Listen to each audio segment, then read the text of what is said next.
ജവഹർ തായങ്കരി, ഇല്ലിക്കുളം, ശ്രീഗണേശ്, ചമ്പക്കുളം എന്നിങ്ങനെ 4 ചുണ്ടൻ വള്ളങ്ങളാണ്.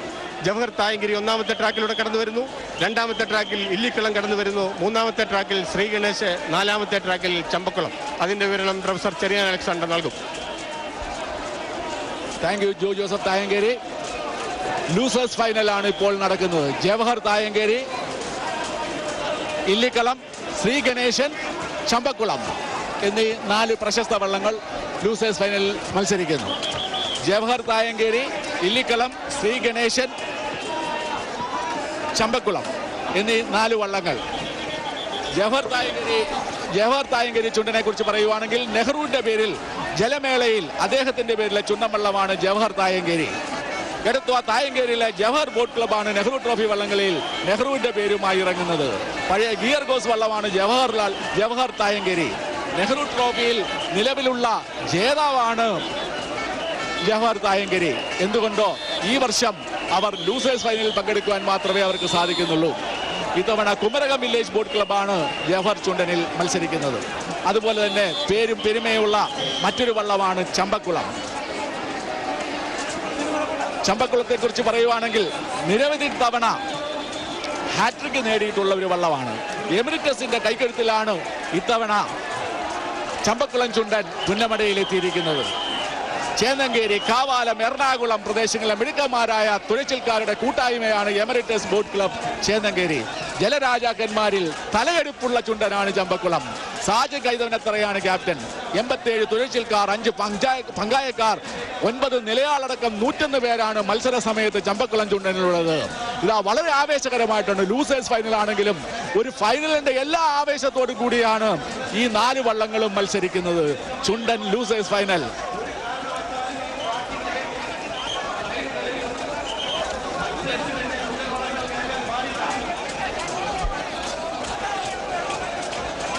ശ്രീഗണേശൻ ലീഡ് ചെയ്യുന്നു. ഇപ്പോൾ ശ്രീഗണേശനാണ് ലീഡ് ചെയ്യുന്നത്. ജവഹർ, ഇല്ലിക്കളം, ശ്രീഗണേശൻ, ചമ്പക്കുളം എന്നീ വള്ളങ്ങൾ പങ്കെടുക്കുന്ന ലൂസേഴ്സ് ഫൈനൽ. ഇല്ലിക്കളം, ശ്രീഗണേശൻ, ചമ്പക്കുളം, ജവഹർ. ഒരു വർഷം അല്ലെങ്കിൽ മറ്റൊരു വർഷം നെഹ്റു ട്രോഫിയിലും കേരളത്തിൽ നടക്കുന്ന മറ്റനേകം ജനമേളകളിലും മുത്തമിട്ടിട്ടുള്ള ജവഹർ, ഇല്ലിക്കളം, ശ്രീഗണേശൻ, ചമ്പക്കുളം വളരെ ആവേശകരമായിട്ടുള്ള ഒരു ഫൈനലിന്റെ എല്ലാ ആവേശമുള്ള ലൂസേഴ്സ് ഫൈനൽ. ലൂസേഴ്സ് ഫൈനലിൽ ഇവർ മത്സരിക്കുന്നത് അല്പ നിർഭാഗ്യം കൊണ്ട് മാത്രമാണ്. 1ാം ഹീറ്റ്സിലെ 2ാം സ്ഥാനക്കാരനാണ് ജവഹർ, 2ാം ഹീറ്റ്സിലെ 2ാം സ്ഥാനക്കാരാണ് ഇല്ലിക്കളം, 4ാം ഹീറ്റ്സിലെ 2ാം സ്ഥാനക്കാരാണ് ശ്രീഗണേശൻ, 3ാം ഹീറ്റ്സിലെ 2ാം സ്ഥാനക്കാരാണ്. അങ്ങനെ ഹീറ്റ്സിലെ 2ാം സ്ഥാനക്കാർ മത്സരിക്കുമ്പോൾ ഇതാ മൂന്നാമത്തെ ട്രാക്കിൽ തുഴയുന്ന ശ്രീഗണേശനാണ് മുന്നിൽ. 3ാം ട്രാക്കിൽ തുടങ്ങുന്ന ശ്രീഗണേശൻ. 4ാം ഹീറ്റ്സിലെ 2ാം സ്ഥാനക്കാരൻ ശ്രീഗണേശൻ തന്നെ. ശ്രീഗണേശനും ജവഹറും തമ്മിലുള്ള ഒപ്പത്തിനൊപ്പമുള്ള ഒരു പോരാട്ടമാണ് ഇപ്പോൾ നടക്കുന്നത്. ശ്രീഗണേശനും ജവഹറും തമ്മിൽ ഇത് ഒരു ഫോട്ടോ ഫിനിഷാണ്. ഇതിന്റെ സ്ലോ മോഷൻ കണ്ടാൽ മാത്രമേ നമുക്ക് വിധി നിർണ്ണയിക്കാനായിട്ട് സാധിക്കുകയുള്ളൂ.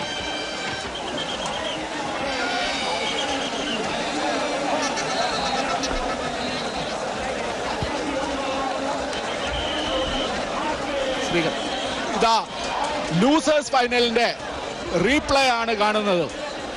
ശ്രീഗണേശൻ 3ാം ട്രാക്കിൽ തുടങ്ങിയ ശ്രീഗണേശൻ 4ാം ഹീറ്റ്സിലെ 2ാം സ്ഥാനക്കാരൻ ശ്രീഗണേശൻ 1ാമതായിട്ട് ഫിനിഷ് ചെയ്തു.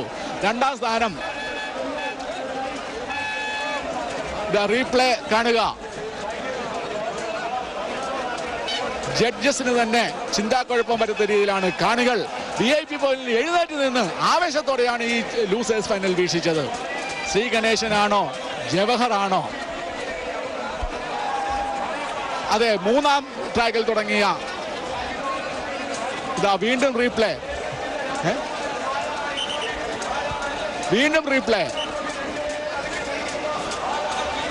1ാം ട്രാക്കിൽ തുഴഞ്ഞ ജവഹർ തായങ്കരി, പണ്ഡിറ്റ് ജവഹർലാൽ നെഹ്റുവിന്റെ പേരുള്ള ജവഹർ തായങ്കരി ആണോ അതോ 3ാം ട്രാക്കിൽ തുഴഞ്ഞ ശ്രീഗണേശനാണോ എന്ന് ഇപ്പോഴും തീർത്തു വയ്യാത്ത രീതിയിലുള്ള വളരെ ആവേശകരമായിട്ടുള്ള ഒരു മത്സരമാണ് നടന്നത്.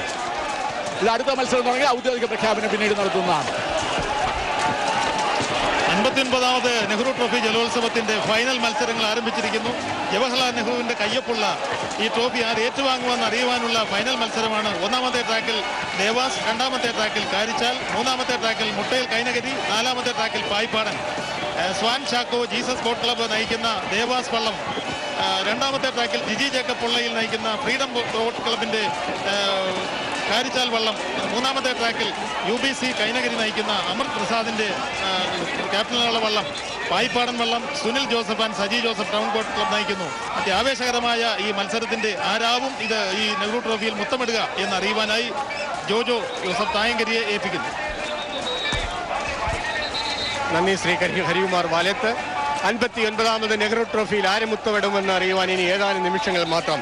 4 കളിവള്ളങ്ങൾ, പേരും പെരുമയും നേടിയ 4 ചുണ്ടൻ വള്ളങ്ങൾ. ഒന്നാമത്തെ ട്രാക്കിലൂടെ ദേവാസ്, പുതുപുത്തൻ ചുണ്ടൻ വള്ളമായ ദേവാസ് ഒന്നാമത്തെ ട്രാക്കിലൂടെ കടന്നു വരുമ്പോൾ, രണ്ടാമത്തെ ട്രാക്കിൽ വിജയത്തിന്റെ സ്ഥിര ശില്പി, വിജയത്തിന്റെ സ്ഥിര തേരാളി കാരിച്ചാൽ രണ്ടാമത്തെ ട്രാക്കിലൂടെ കടന്നു വരുന്നു. മുട്ടേൽ കൈനകരി എന്ന പഴയ പട്ടാറപ്പള്ളം ഇതാ മൂന്നാമത്തെ ട്രാക്കിലൂടെ കടന്നു വരുമ്പോൾ, നാലാമത്തെ ട്രാക്കിലൂടെ കടന്നു വരുന്നത് പായിപ്പാടൻ വള്ളം. ഈ 4 കളിവള്ളങ്ങളും ഒന്നിച്ചൊന്നായി ഇതാ ഒരേ മനസ്സോടുകൂടി വിജയിക്കുവാൻ വേണ്ടി മാത്രം എന്നുള്ള സ്വപ്നത്തോടുകൂടി ഇതാ കടന്നു വരുന്നു. ദേവാസ് വള്ളം ആദ്യത്തെ ഹീറ്റ്സിൽ തന്നെ ജവഹർ തായങ്കരിയെ പരാജയപ്പെടുത്തിയ ദേവാസ്, സ്വാൻ ചാക്കോയുടെ നേതൃത്വത്തിൽ ജീസസ് ബോട്ട് ക്ലബ്ബുകാർ തുഴയുന്ന ദേവാസ് വള്ളം ഇതാ ഒന്നാമത്തെ ട്രാക്കിലൂടെ കടന്നു വരുന്നു. ജീസസ് ബോട്ട് ക്ലബ്ബുകാർ നമുക്കറിയാം, കഴിഞ്ഞ 2008-ലും 2009-ലും നെഹ്റു ട്രോഫിയിൽ കാരിച്ചാലിലും ചമ്പക്കുളത്തിലും 1ാം സ്ഥാനം കരസ്ഥമാക്കിയ ടീമാണ് ജീസസ് ബോട്ട് ക്ലബ്ബ്. അവർ ദേവാസിൽ ഇതാ കടന്നു വരുമ്പോൾ, 2ാം ട്രാക്കിലുള്ള കാരിച്ചാലിൽ കടന്നു വരുന്നത് ജിജി ജേക്കബ് പൊള്ളയിലിന്റെ നേതൃത്വത്തിലുള്ള ഫ്രീഡം ബോട്ട് ക്ലബ്ബ് കൈനകരിയാണ്. ജിജി ജേക്കബ് പൊള്ളയിൽ കഴിഞ്ഞ ജീസസ് ബോട്ട് ക്ലബിന്റെ സ്ഥിരം ക്യാപ്റ്റനായിരുന്നു. അദ്ദേഹം ഇപ്പോൾ പുതിയ ക്ലബ്ബുമായി കാരിച്ചാൽ വള്ളത്തിൽ മത്സരിക്കുവാൻ എത്തിയിരിക്കുന്നു. 2ാം ട്രാക്കിലൂടെ കടന്നു വരുന്നു കാരിച്ചാൽ. എന്നാൽ 3ാം ട്രാക്കിലൂടെ കടന്നു വരുന്ന മുട്ടയിൽ കൈനകരി, UBC കൈനകരിയുടെ പേരും പെരുമയും നേടിയ കുട്ടനാട്ടിലെ ചുണക്കുട്ടന്മാരായ UBC കൈനകരിയുടെ വള്ളം മുട്ടയിൽ കൈനകരി, പഴയ പട്ടാർ വള്ളം വിലക്കെടുത്ത മുട്ടയിൽ കൈനകരി, നിരവധി വർഷങ്ങളിൽ പല ചുണ്ടൻ വള്ളങ്ങളിൽ ട്രോഫി കരസ്ഥമാക്കിയിട്ടുള്ള മുട്ടയിൽ UBC കൈനകരി മുട്ടയിൽ വള്ളത്തിൽ തുഴയുന്നു. അതുപോലെ തന്നെ പായിപ്പാടൻ വള്ളം ഷൈജു K ജോണിന്റെ നേതൃത്വത്തിൽ ടൗൺ ബോട്ട് ക്ലബ്ബ് ആലപ്പുഴ, പുന്നമടയുടെ ഹൃദയ താളങ്ങൾ അറിയുന്ന പുന്നമടക്കാരായി തന്നെയുള്ള ആലപ്പുഴ ടൗൺ ബോട്ട് ക്ലബ്ബുകാർ 4ാമത്തെ ട്രാക്കിലൂടെ കടന്നു വരുമ്പോൾ, പായിപ്പാടൻ വള്ളം ഹാട്രിക്ക് നേടിയിട്ടുള്ള പായിപ്പാടൻ 4ാമത്തെ ട്രാക്കിലൂടെ കടന്നു വരുന്നു. വളരെ വാശിയേറിയ ഒരു പോരാട്ടം. 2005-ലും 2006-ലും 2007-ലും നെഹ്റു ട്രോഫിയിൽ മുത്തമിട്ട പായിപ്പാടൻ ഇതാ 4ാമത്തെ ട്രാക്കിലൂടെ കടന്നു വരുന്നു. 2ാമത്തെ ട്രാക്കിലുള്ള കാരിച്ചാലും 3ാമത്തെ ട്രാക്കിലുള്ള മുട്ടേൽ കൈനകരിയും തമ്മിലുള്ള അത്യുജ്വലമായ ഒരു പോരാട്ടമാണ്. ഇപ്പോൾ അല്പം മുൻപിൽ മുട്ടേൽ കൈനകരിയാണോ എന്ന് സംശയിക്കേണ്ടിയിരിക്കുന്നു. അത്ര മനോഹരമായ ഒരു പ്രകടനമാണ് നടക്കുന്നത്. ഈ വർഷത്തെ നെഹ്റു ട്രോഫിയിൽ മുത്തം ആരിടും എന്ന് ഇനിയും നിശ്ചയിക്കുവാൻ ഇനി ഏതാനും സെക്കൻഡുകൾ മാത്രം. ചിറമുറി കഴിഞ്ഞു, ജലത്തിന് ആയാസം കുറഞ്ഞു. ഇതാ 4 കളിവള്ളങ്ങളിൽ 1ഉം 2ഉം 3ഉം ട്രാക്കിലുള്ള ദേവാസും കാരിച്ചാലും മുട്ടേൽ കൈനകരിയും ഒരു മുത്തിൽ ഒരു മാലയിൽ കോർത്ത മുത്തുമണി പോലെ, മുല്ലപ്പൂ മാലയിൽ കോർത്ത മുല്ലമ്പൂ മുട്ടുപോലെ ഇതാ 3 കളിവള്ളങ്ങൾ കടന്നു വരുന്നു. 4ാം ട്രാക്കിലുള്ള പായിപ്പാടം പിന്നിലാണ്. കാണികളെ ആവേശപ്പെടുത്തിക്കൊണ്ട് 4 കളിവള്ളങ്ങളിൽ 3 എണ്ണം. 1ാം ട്രാക്കിലുള്ള ദേവാസ്, 2ാം ട്രാക്കിലുള്ള കാരിച്ചാൽ, 3ാം ട്രാക്കിലുള്ള മുട്ടേൽ കൈനകരി. ഇപ്പോൾ 1 ഇഞ്ച് 2 ഇഞ്ചിന് മുട്ടേൽ കൈനകരിയാണ് മുന്നിലെന്ന് പറയേണ്ടിയിരിക്കുന്നു. 2ാമത്തെ ട്രാക്കിലുള്ള കാരിച്ചാൽ അല്പം പിന്നിലാണ്, അതിനും പിന്നിലാണ് ദേവാസ്. ഇതാ മുട്ടേൽ കൈനകരി. പട്ടാളക്കാരും കൈനകരിയിലെ ചുണക്കുട്ടന്മാരും വളരെ വാശിയേറിയ മത്സരത്തിൽ ഇതാ ഇഞ്ചോടിഞ്ച് പൊരുതിക്കൊണ്ട് ഒരു മൾട്ടി കളർ ചിത്രം പോലെ ഇതാ കടന്നു വരുന്നു. ഓറഞ്ച് കളറിൽ ദേവാസ് വരുന്നു. കാരിരുമ്പിന്റെ കറുത്ത കറവുമായി കാരിച്ചാൽ കടന്നു വരുന്നു. പച്ചത്തടിയുടെ സ്വർണ്ണ നിറവുമായി മുട്ടേൽ കൈനകരി കടന്നു വരുമ്പോൾ, അല്പം പഴകിയ തടിയുടെ കളറുമായി പായിപ്പാടനും കടന്നു വരുന്നു. വളരെ മനോഹരമായ ഒരു പോരാട്ടമാണ്. 4 കളിവള്ളങ്ങളിൽ 3 എണ്ണം. ദേവാസാണോ കാരിച്ചാലാണോ മുട്ടേൽ കൈനകരിയാണോ, ആര് ജയിച്ചു? ഇഞ്ചോടിഞ്ച് വളരെ മനോഹരമായ ഒരു പോരാട്ടമായിരുന്നു. 3ാമത്തെ ട്രാക്കിലുള്ള മുട്ടേൽ കൈനകരി തന്നെ ജയിച്ചു എന്നാണ് പറയേണ്ടിയിരിക്കുന്നത്. മുട്ടേൽ കൈനകരി ആര് ജയിച്ചാലും ഇഞ്ചോടിഞ്ചുള്ള ഒരു പോരാട്ടമായിരുന്നു. ഇതാ വീണ്ടും കാണാം. 1ാമത്തെ ട്രാക്കിലുള്ള ദേവാസാണോ 2ാമത്തെ ട്രാക്കിലുള്ള വീണ്ടും കാണാം. 1ാമത്തെ ട്രാക്കിലുള്ള ദേവാസാണോ, 3ാമത്തെ ട്രാക്കിലുള്ള മുട്ടേൽ കൈനകരിയാണോ? ഇതാ നോക്കൂ, ആരാണ് ജയിച്ചത്? 1ാമത്തെ ട്രാക്കിൽ അങ്ങേയറ്റത്തെ മോണിറ്ററിന് അങ്ങേയറ്റത്തുള്ള ദേവാസാണോ, മൂന്നാമത്തെ ഇങ്ങേറ്റത്തുള്ള മുട്ടേൽ കൈനകരിയാണോ നടുക്കുള്ള കാരിച്ചാലാണോ? ദേവാസാണ് അല്പം മുൻപിലെന്ന് പറയേണ്ടിയിരിക്കുന്നു. ഏതായാലും ഇതിന്റെ ഭാഷിയേറിയ ഒരു പോരാട്ടത്തിന് ഔദ്യോഗികമായി നമ്മൾ ഫലം പ്രഖ്യാപിക്കുന്നില്ല. ജഡ്ജസിന്റെ ഫലം പ്രഖ്യാപനത്തിന് ശേഷം